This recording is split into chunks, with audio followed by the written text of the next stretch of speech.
So today we're talking about women in the cuts, and I'm going to talk mainly about women students because that's what I know most about, because when we went to the NUS Women Conference there's quite a lot of talk about women being affected by the cuts, specifically women students, and it turns out that obviously women are going to be hit harder than men.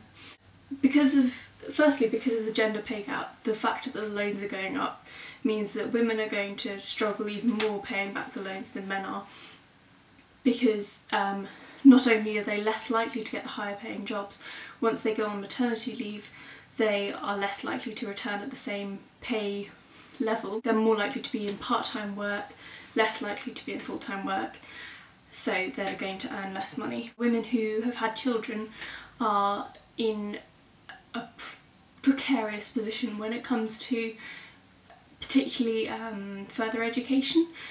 Those who have dropped out of school when they were younger, generally because of becoming young parents, often find it hard to get jobs afterwards if they don't have the right qualifications. And currently, or previously, there was quite a lot of help for those who wanted to go into further education, the EMA for example, whereas now not only is the EMA being cut, but there's talk of introducing fees into further education as well as higher education, which will mean that student parents are going to be less able to afford education.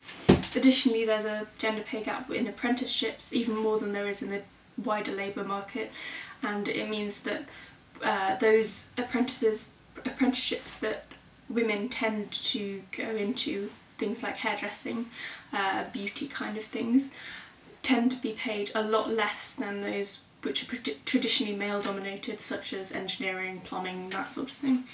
And this, I think it's women earn 21% less than men in apprenticeships, whereas as far as I know the gender pay gap is around 15% for full-time work, if I remember my discrimination law properly. The level of mature students applying for both further and higher education has significantly fallen, and given that mature students are more likely to be women, it means obviously again that women are struggling to get into education because they simply can't afford it. And the London Economic Consultancy estimated that 70 to 80% of women will be unable to pay back their loan in full. And women tend to get more worried about debt than men from the surveys that have been done with students. And so women are more likely to be put off going into further education because of the debt. This is particularly true again for women parents who potentially would want to go into education but feel that they can't afford it or don't want to risk having that amount of debt, and who can blame them.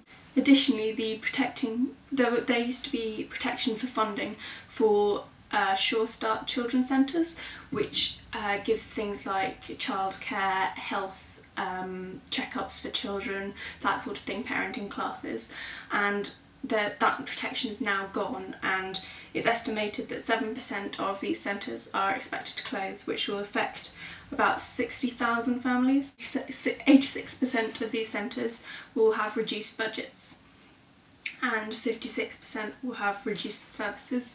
So a massive amount of people are being hit.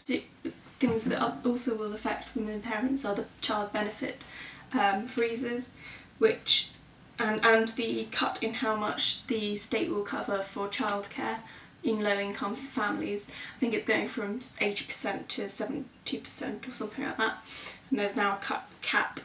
Additionally, the funding for violence against women's services is being cut, and something like 9% of women who tried to get into women's aid refuges had to be turned away because of overcrowding.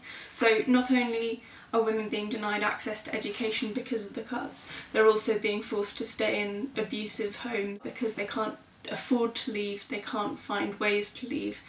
If you want to know more about particularly women students, but also how women are affected in general, I'd highly advise the NUS Cut to the Quick document. It's done by the NUS Women's Campaign. I'll put a link down there later.